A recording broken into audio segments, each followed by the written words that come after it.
dig a little deeper into your process now at Macro Hive. What are you guys focusing on? Is it on a global macro level? Do you focus on any specific equity markets and who your target audience is? Yeah, absolutely. Yeah. So the approach we take is a top-down approach, which means essentially a macro. The starting point would be macro. So we take a view on some of the structural trends in the world. So the structural trends would be things like what's the impact of technology on the world, the rise of digitalization, how that's going to impact the service sector. That's one of my pet topics right now. A lot of people talk about robotics and the manufacturing side, but I think for me the big story is how is technology going to impact the service sector.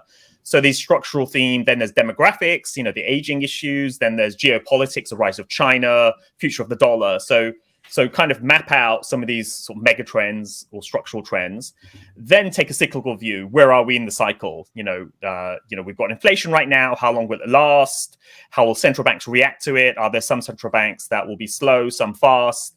Are we going to have a recession or not? So kind of take that view.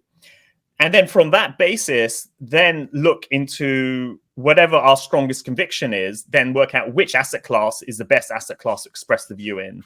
Is it in FX? Is it in bonds? Is it commodities? Is it equities?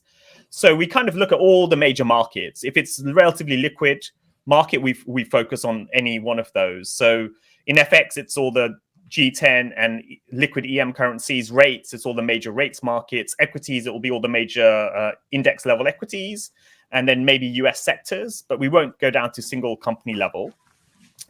And then we have another layer below, which is kind of more the trade idea side of things, where we then have built a series of trading models, positioning models, flow models, sentiment models, risk aversion models to help with timing around everything. And the output for all of this goes to, we have two audiences essentially. We have individual investors, so kind of more retail level. For that audience, we deliver some of that content, some at the highest level to that audience. And it's skewed a bit more towards equities and crypto because that's all retail cares about. They don't care about the finer points of rates or FX. And then we have institutional clients, which are pretty much all the biggest hedge funds in the world, for sure. And then some of the largest asset managers.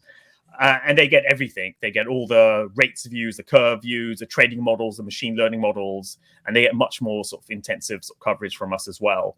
So we kind of have two audiences, and each audience has kind of a different level of sophistication and different asset class interest.